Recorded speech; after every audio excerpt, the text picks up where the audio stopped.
Dallas County Health and Human Services Director Zach Thompson is in studio tonight to answer our questions. Fox 4's Calvert Collins at Presbyterian Hospital with more on that patient. But we begin with Zahid Arab with more on the paramedics, Zahid, who came into contact with that patient. What precautions is Dallas Fire Rescue and the city of Dallas taking? Well, Clarice, Dallas Fire and Rescue Assistant Chief Norman Seals just spoke to those 3 medics about an hour ago. He says right now they feel completely fine with no signs of a fever or any symptoms showing Ebola. But DFR is still taking precaution. They are going through this medical testing to determine if they need quarantine, and if so, what level of quarantine might they need, and what level of monitoring will need to take place in accordance with what Dallas County Health, CDC guidelines, etc. tell us to do.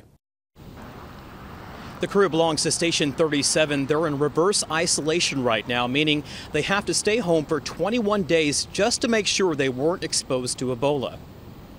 They'll self-check their temperature every day if they start seeing the temperature rise up. A few other things that, if they start feeling fatigued, if they start feeling nausea, vomiting, negative GI type of symptoms, then they'll report back to us and we'll get them additional testing and initiate different course of action at that point in time.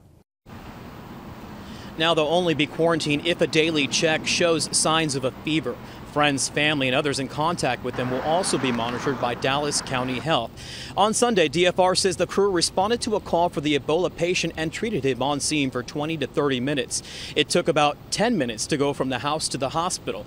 During the call, the assistant chief describes how the crew's quick thinking was incredibly important while treating the man.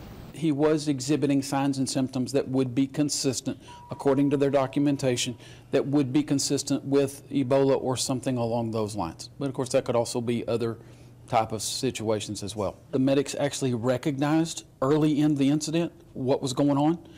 They ascertained that this gentleman had come from Africa recently, and that he was exhibiting signs and symptoms that caused them concern. So they utilized universal precautions, masks, gloves, and reported all this information to the hospital to kind of get the process started. The paramedics did a phenomenal job and actually did what we asked them to do when they come across any situation along these lines. DFR says the ambulance, which is now in quarantine, was used for 48 hours after transporting the Ebola patient because they didn't know he had it until this morning at 9 o'clock. All other patients transported in it during that window are also being checked out. Now, I asked the assistant fire chief, how confident are you that these medics are going to be okay? His response, 100% confident. Clarice? Okay, Zahid, what is DFR's plan going forward with that ambulance? Well, right now it's staying at the DFR training facility. They are not going to touch it right now because they're still waiting on experts to come in, possibly from the CDC, to instruct them on how to properly decontaminate and sanitize that ambulance before it's back in service so that no other patients could be possibly exposed to this.